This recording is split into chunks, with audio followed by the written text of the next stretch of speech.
because of the convenience. So before we get started, I think let's learn more about our panelists first, one by one. Please tell us about who you are, what you do, and probably a little bit more about your company. Starting from Sure. So I'm a product head at Funcell Games. We're a mobile game development company. We've been in business since 2009, and we've published 20 games with different publishers. We have close to 300 million downloads right now. And at Funcell, I'm a product head. I lead a team of around 40 to 45 people. And it's my role to take games from the prototype phase to the publishing phase. And during my journey, I've published a few games of my own.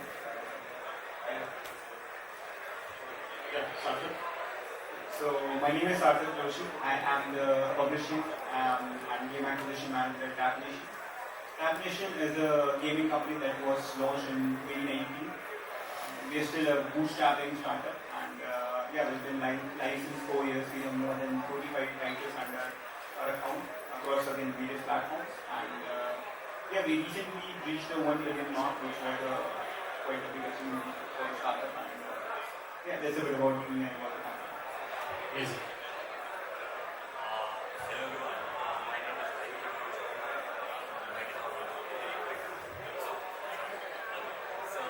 I come from Supersonic from Unity. Supersonic from Unity is a publishing solution for all the game developers and studios out there. We have a lot of games published in the pipeline, and we are more or less interested in publishing hybrid and hyper-casual games. We are essentially focused on that. So that's about it. Awesome. So just before we dive deep into the topic of mobile publishing, I would love to know more about what percentage of your publishing happens on mobile as compared to web. You're publishing games, you're working with games, right? So from everyone, I would like to know that. What's the percentage and what do you see the future is in terms of mobile publishing? So we're completely just in mobile game publishing. We don't do anything else. We're looking into Web3 gaming, but as of now, we're not involved in that. We were working on hyper-casual games for a long time. Then we shifted to arcade games, and now we make a sort of hybrid. We have a sort of hybrid model. So we don't have an exact genre specifically, but we mix and match. We try to create our own unique type of things. And that's about it. We think that that's what the future is. It's not any particular model. It's something you view that they need.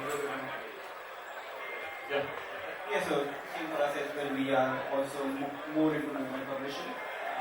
In recent times, we also had our own Web3 department. We integrated Web3 or tokens into few of our games. And we're still exploring more of the moving the game into the web part. It's a strategy that is more in the distant future. So the reason that I asked the question is because sometimes publishing a Web3 or let's say a mobile web game is actually convenient and easy as compared to mobile game. That's why I asked the question. No more about I think we all in the same category, so I'll speak the same thing that you guys have spoken. We are 100% I would say in the mobile category, and this is where we excel as well. We have a number of games published on the mobile, like Android and iOS platforms, and that's more or less everything. We are not doing that as far as I know. Alright, I'll compensate on that if I come from everything. So moving on to the first question that I want to ask everyone is mobile publishing and its biggest challenges, starting with you.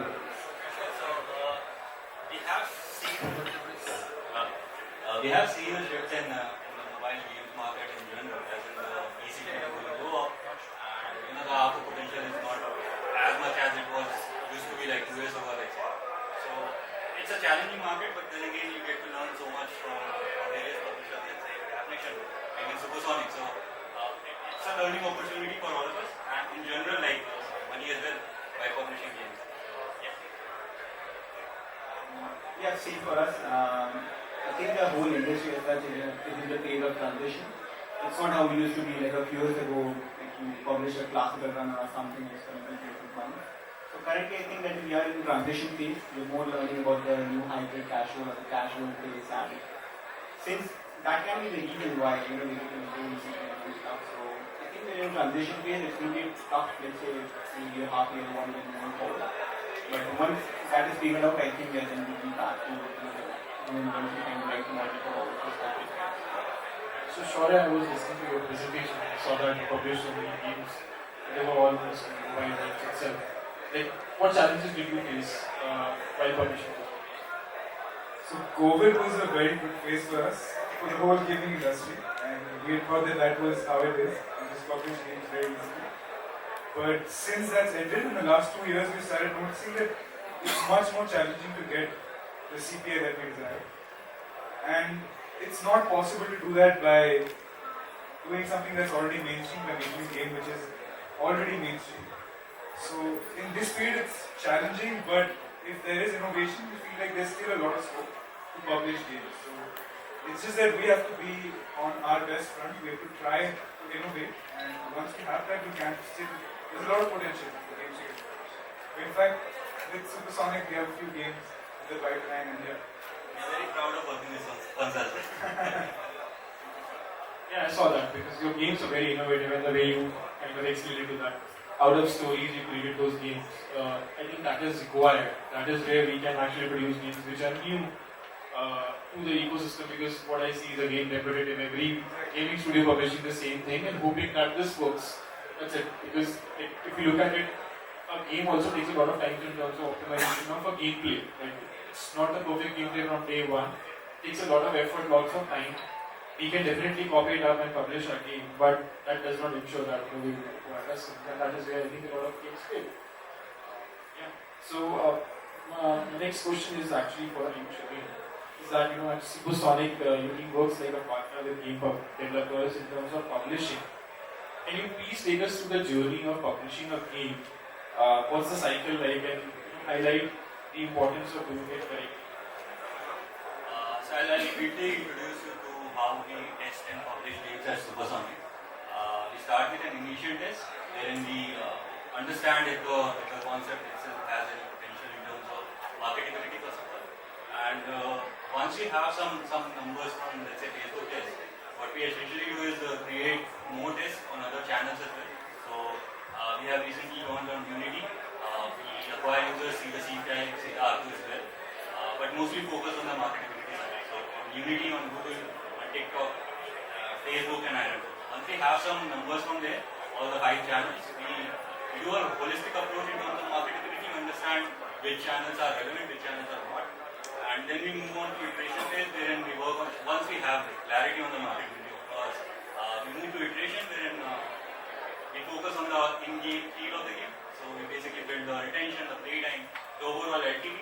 Once we have done that, we either move to, let's say, it depends on the game, right? Like if a game has really good engagement and lower marketability chance, as in the CPI is a bit higher, you might as well move to hyper casual instead of hyper casual, because the audience demands that, as in they don't want to get interstitial engagement just to see how the art is, and then we take it forward from there, either soft launch or so that's the whole publishing cycle in a sense, wherein we understand the marketability first, make the game useful for everyone, and then it's a fun game to play for everyone, and then we publish. How does it impact the performance of the game after it is published? An example? Definitely. So we understand the marketability at the very initial phase, and that makes us understand the profitability of the game as well. If we don't do that, like the game will fail basically at the launch, and nobody wants to do that. So the process is aligned in such a way that, depending on current market situation as well, that it will take into account all the challenges that we are facing, as in high CPI, low engagement. We take into consideration that as well, and it helps in a profitable game after the launch. Alright, thank you so much for that. So Sarthak, I see that Tabnation is a game publishing startup with various games across genres in its portfolio. Would you like to tell more about how do you work with games? What is your process in terms of working with them? Yeah, I think, like as you said, we are a startup, and the one thing that we from day one was clear was we need to be innovative. We don't want to work in the, we don't want to reproduce it successfully. And I remember, like back in 2020, we were one of the first person, like the first studio to launch a Bubbles what kind of game. And back then there was no mobile sort of water software today. So that's who we are as a startup. That we are innovative. We want to be the pioneers or leaders or trying to bring in new ideas and formats in the gaming industry. And that's the most I can say about us. Truly that we are not someone who are afraid to take on challenges. We want to try out something new, try new genres, try new stuff, and then either we fail or we learn. So that's like a company decision in terms of working. Yeah. Alright. Our next question was actually directed towards Sai, but I'll just give it to you short. It also makes sense, which is like, talking about game publishing, an important aspect of is the introduction of a new game or a new concept of game to the audience. And this is like different because if they have not tried that game before over here, like it's a different game to that. How challenging it is to introduce a new game concept, because you've already done that, you did simulation games as well. But how challenging it is to publish games like that? So there's a lot of uncertainty when you do something like that because you don't have any past reference to look at. It's something new that is created, so you have to, from the start to the end, it has to be your own creation. So in the beginning, we make sure to take some time. If it's a new concept, we make sure to come up with the progression logic of the game from the start. Previously, what we used to do when we just started off was we start the game, and as the game goes on, we just try to figure out how to make the game. But now, when it's a new creation, we try to understand what our goal is for the game. We try to work on the progression of the game.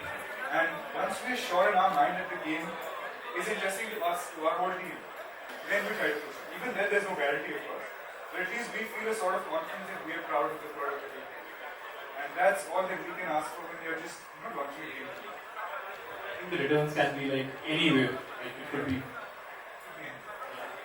Alright, so continuing on the same thing, I would want each one of you to kind of share an anecdote or example or a case study where you kind of work with a very challenging situation, like in terms of a game. And one more would be that you've got exceptional results. Like you're not expecting those results, and you've got exceptional results. Starting from Sure, sir. There were a lot of challenging games per se because in Hypercasual world you test like 50 games every day, and all of those are either a challenge or a failure. So I'd say like every day we face like 10 games which are challenging, and every week we face one game which is like very good. Let's say. So not specifically an example, but I'd say like we released a game called Merge Minor. And from day one started showing like it's a very different kind of gameplay. When you look at it, it's like a 2D game which never worked and hardly ever works in Hypercasual days. And very little to no chance of adding in interstitials because of the engagement might get hurt. So what we did was essentially try to understand the RV engagement first of all, and see if we can leverage just the RVs or just the user generated ads, as in user will opt for ads, and see how it goes. And it worked well for us. So it was challenging, but also a success story for all. So, any example where you got exceptional results, like you worked with the game and the returns were Actually, that's Merge Minor.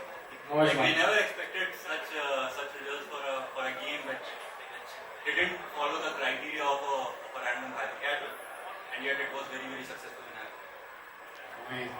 Thank you so much for sharing. Sarthak?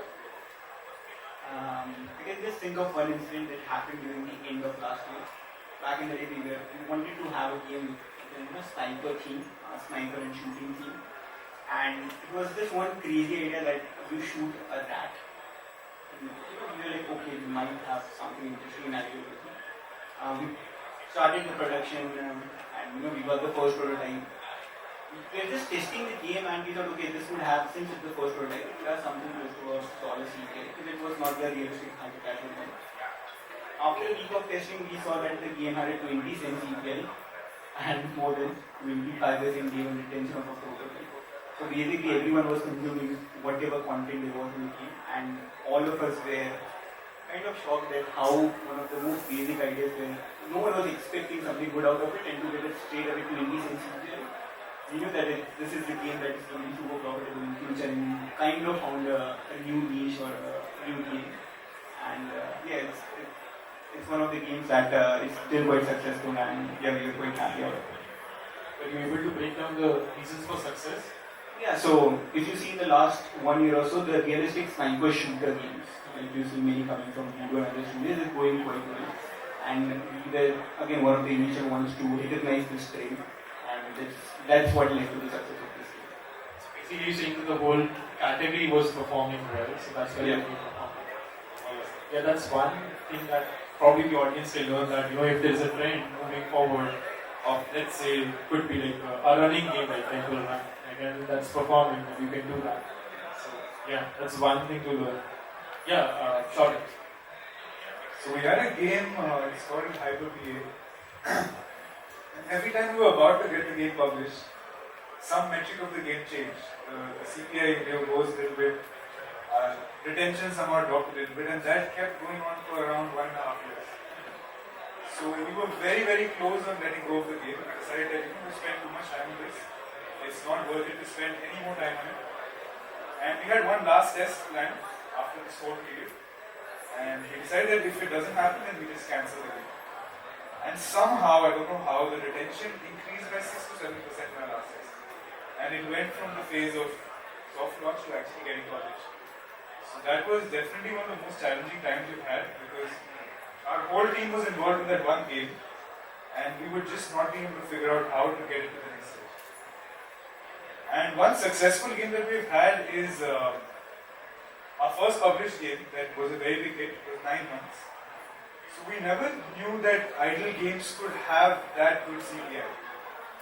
And it was that game had around 15-16 cents of CPI. We have an idle game with so much potential for our pool, with such low CPI. Again, that was something very innovative. No one had ever made a game like that before. So for us, it's become a bit challenging to divide the whole company into different teams, so that we can also evolve with the market. And we've figured it out in the last few months, but it's still a challenge to find the right balance and keep adapting to new things. Keeping up with the trends is like a big challenge. Especially with a slightly bigger team, it gets a bit more challenging. Absolutely. So how do you do that? Like in terms of a big team, like do you divide them up? Like Yeah, so now we've divided our team, and each segment of the team works on different aspects of gaming. So like I said, we're trying to make our own genres, but each team specializes in a particular few genres. So we don't want to make everyone do everything. We're trying to divide the team up a little bit so that it gets a bit easier for everyone to specialize in a certain field, at the same time innovate a little bit just around those areas. That's what we've been trying to do. that makes sense. Absolutely. I think as the company grows, you have to do that. Sarthak? I think in some sense the trains are a bit of a challenge, because sometimes if you're playing low team and alphabet or anything can happen anyway, and you're not prepared for it. And as a publisher, once you analyze a train, once you understand the train, then you have to again come up with the ideation for it, transfer it, or send it to the studios. And by the time the studio gets back, you have a good prototype, or at least you do the first or second test, the trains one, and you see what is published. So that's the biggest challenge that we face, being in the publishers, that if there is a long-term trend, then obviously we can get more hits out of it. But if the trends are changing like every month or every 2 months, it's really hard to publish a hit after such trends. Basically, being ahead of the curve is the big challenge. And I think I don't know how to solve it. Yeah, Ayush. I'll continue with what Sarthak has said, that keeping up with the trends and keeping up with the market shift as well, it's very difficult in today's time. Not just today's time, I'm saying like for the past 2 years we are seeing a shift towards hybrid casual sort of strategy. And in that the trends doesn't play a lot of role. Like you have to be very specific about what you are going to do next. And that also defines for a publisher as well, right? Because for these kind of games, for more engagement focused games, what you need to do is create a much better engagement, and that requires a lot of resources and time, right? So by the time you create that kind of resources, you invest that kind of resources and time and create something out of it, that trend has passed. So it's more like a challenge which could be avoided in a way by not keeping up with the trends, but there's just a not deviate to something like that. But yeah, it's more or less market. Yeah, so basically, if let's say you're not that person or not that developer who can keep up with the trends, you can probably do something which is not following the trends itself. Like I think the games that you're developing at Funcell is also something. I don't think so. Like the journey of a baby from fetus to mature. I don't think so. Trends actually matter for that. Some of the trends are trying to make your own trends. Yeah. That's actually good. So, we're coming to an end. I think the last couple of questions. Very interesting discussion. I think almost everyone here is into gaming and development. What do you think is the future of mobile publishing? Like, what could it be? For mobile game development studios, I think it's a good opportunity because it's always have been a good opportunity, but right now it's much better because now you can invest time and you know that it's going to get paid for it because you're not just falling into the trends category. You're making a game which is much more engaging, and in that sort of way, even if let's say the marketability is not that great, you would still be able to somehow get some ads and get some payment out of it. Maybe by self-publishing. I'm just by Supersonic. It's very. I mean, it's bad for me to say about self-publishing, but I think that is something that you can go for, in terms of engaging games. So yeah, I think for a studio, it's a great opportunity to try out hybrid casual as well and see where it goes.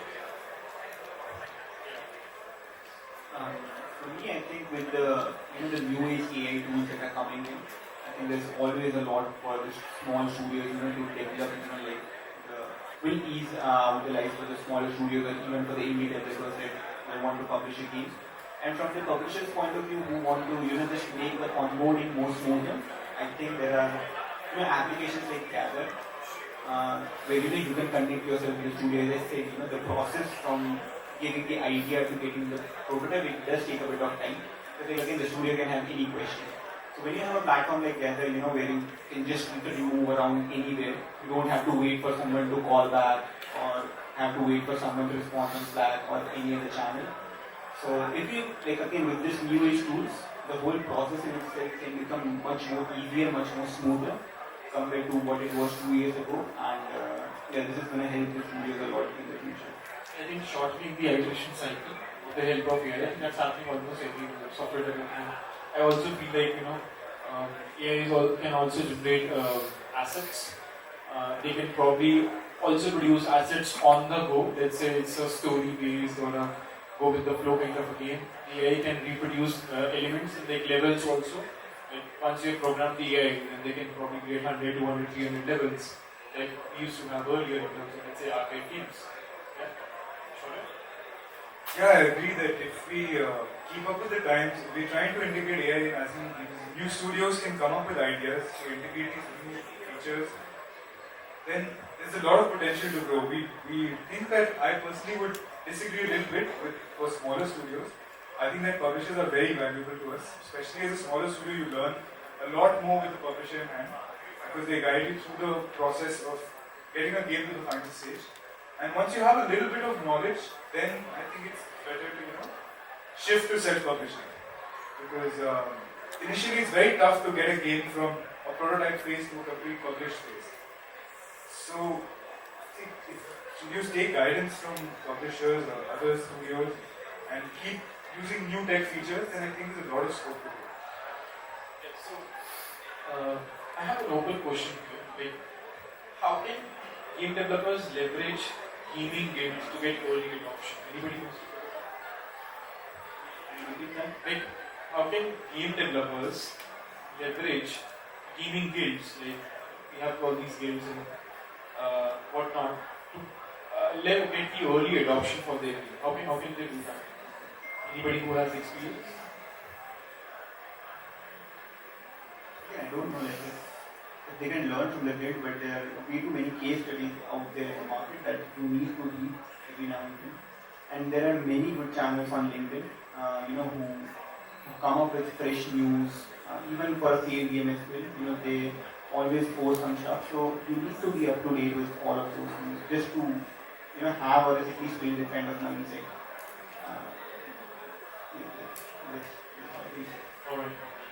So we're coming to an end. This is the last question. So, as industry leaders, what advice would you give to young and aspiring game developers, especially in India, who are in the process of publishing, let's say, their first mobile game? Sure.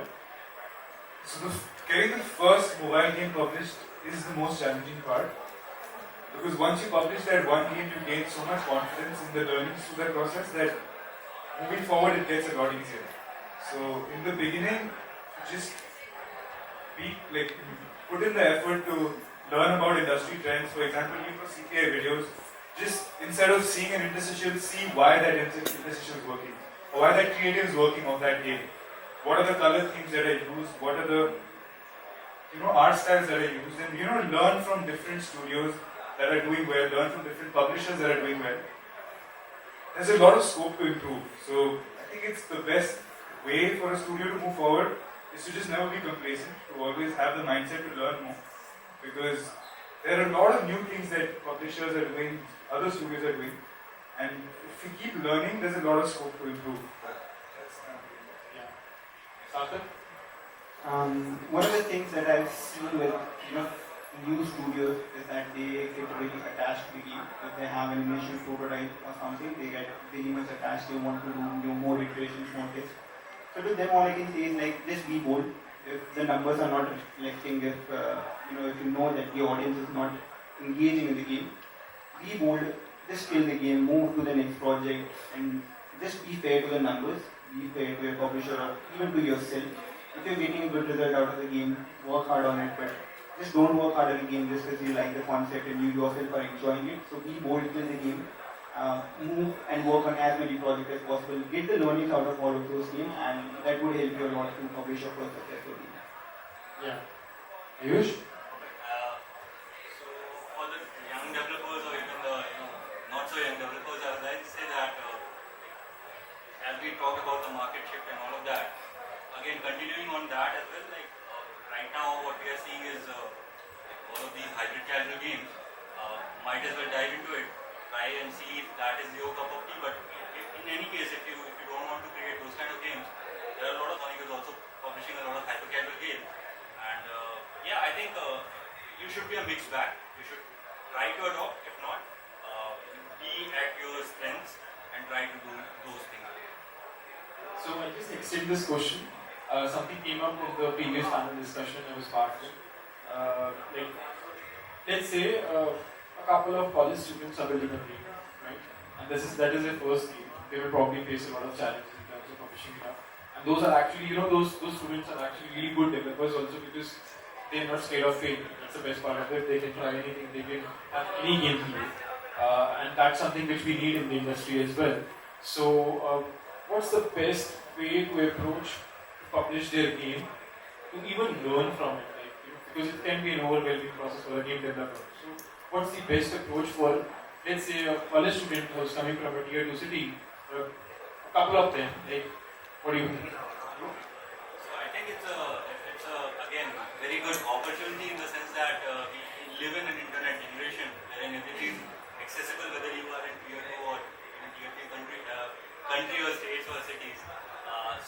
And the best thing that any student or any fresher that wants to deep dive into game development can do is start developing it first of all, and second of all, have a good publisher or a partner who knows something about it, who can guide you through it.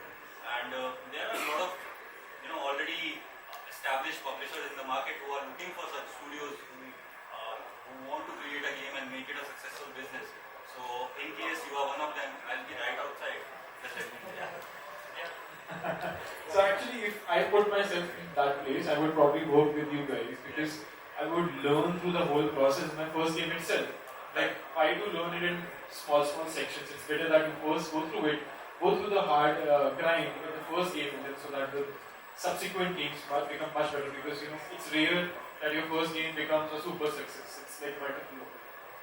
Do you guys want to add to that? Yeah, just have one small comment on it. I think because of the success of many publishers, they have also started to have their in-house labs where they take on such younger amateur developers and who want to grow. They have their own teaching kind of a system where they teach all of them how to come up with new ideas, what are the color schemes they should go at, and they should rather enroll in one such. Like, I know Google has an academy and many other studios have academy. Rather roll into that. You obviously would test the game that you have or like the ideas that you have, and along with that you would also get a learning out of it. So in my point of view, there's way too many resources available online. Just take the most out of it. That's an excellent idea to trigger new thinking, because sometimes we just look at our own lives as you're talking about putting yourself in different, like putting yourself in the dog's perspective. So sometimes we're just thinking very narrow. So it's good to learn from somebody else and participate in these courses. Sure. Yeah, I think they got it all down, but it's become very easy to test games now. You don't have to make. I was told by Abhishek, your CEO, that previously you had to make a game for a year and a half, and then test it, like 10 years ago.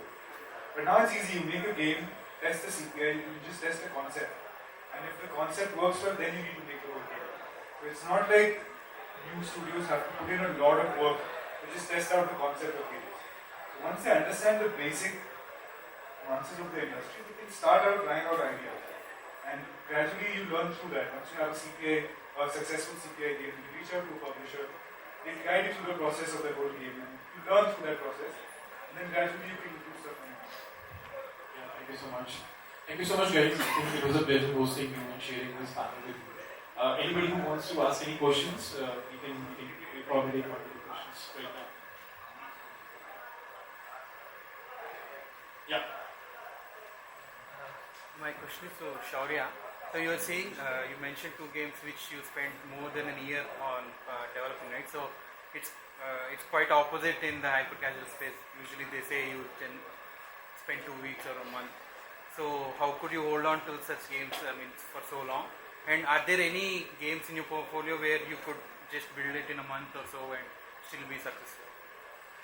We have never published a game that we made just for a month. It's always taken us, it's a gradual process. You get good CPI, then you wait to get the data that matches the CPI. R2 has to be profitable. Even if it's a slightly above, it doesn't make sense because the CPI increases as soon as you start scaling the game. So the game that I'm talking about, which took 1.5 years, it was always very close to publishing. The data was very close to getting published. That's why we held on to it, because we knew that if we put in a little bit more time, we could reach that stage. But if the game is not having good data, we recommend exactly what was suggested, that you move on from the game, move on to the next game. And what is the second question? Yeah. Are there any games you published in a month? Yeah, we haven't published any game in a month. It's taken more than 6-7 months already. Because it's a slow process. You come up with the whole plan of the game. Once it goes to the next stage, then you have to plan monetization.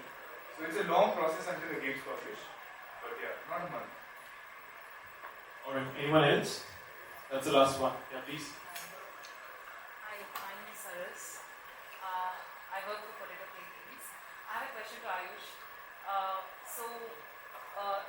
You mentioned about hybrid casual gaming. The kind of games, the mini games which players like Gardenscapes, Homescapes, they come up with, right? A game is well built, match-3 game, and then there is a mini game inside. To come up with, and after these gaming advertisers have done this, they've seen a massive drop in CPIs and increase in downloads. How do you suggest, because Supersonic Studios, they test a lot of games, right? So how do you suggest to come up with a game, with a mini game, to integrate and blend so well in a casual game, so that it will make the game more interesting to the users in a way that people will feel like downloading such games more, because it's quite different from the general games that we have. Yeah, so it's a great question first of all, because adding mini games to an already tested or proven loop is kind of hard, and like adding a mini game, it's more or less a strategic approach towards either making the engagement better or making the CPI low. So when we say adding a mini game, let's say it's a simulation bit which we are adding to a already proven puzzle bit. It's usually to lower down the CPI, because then that mini game will be the creative of the game, right? So in an essence, it's a strategic decision, and it depends on developer and the publisher as well on which direction you want to go with. Again, depending on either you want to decrease the CPI or you want to increase it. how do you suggest testing these games? Like, would you suggest like a hyper casual test, which generally Iron Source or these networks does, right? Like, test as many hyper casual games as you can, figure out which game has lower CPI, then put it into the game, or understand the actual core game mechanics of that game, then see which kind of game will fit into this game in terms of UI and UX, and then go with the launch. Like, how do you suggest? No, definitely. I think whichever mini game has to be put into an already proven loop, or let's say already proven puzzle, or whatever the genre is, it has to be very, very relevant to the already the core, right? So yeah, in an essence, what I would like to say is like whichever game you are picking up, you have to be certain that first of all the core has to work with the mini game, and also you has to have a progression in your mind that this is something that we can build out later. Like it doesn't have to be something that you have to figure out like after 1 month or 2 months of testing. It has to be an early approach, and this is how create a meaningful game out of all these genres that we have. Just to add one more thing to this, we've tried this with a few games where the game's been successful. We've tried something completely different, and to see if the data, if the game's still working well. The data of your game will drop significantly if the creative is different from your core gameplay. So it's not possible to test something completely different. So like I said, it has to work well with the game. It has to be very relevant. Game data to also remain the same. Like there's a game called I think it's called Project Mako. So the game is essentially again a puzzle bit of gameplay, but they have certain aspects of makeover. So the makeover bit is very much simulation kind of, where you just tap and everything is built accordingly. So that is somewhere where you can leverage those kind of videos for CPI, and because it is an integral part of the gameplay as well, it won't harm your the overall ARPU or etc. in game. Yeah, that's also fair. Thank you. Thank you so much, Ayush. Thanks a lot. Sure. And thank you so much for asking your kind questions. And with that, we wrap it up. I would like to thank everyone for this wonderful discussion. I think we all learned a lot about mobile game publishing.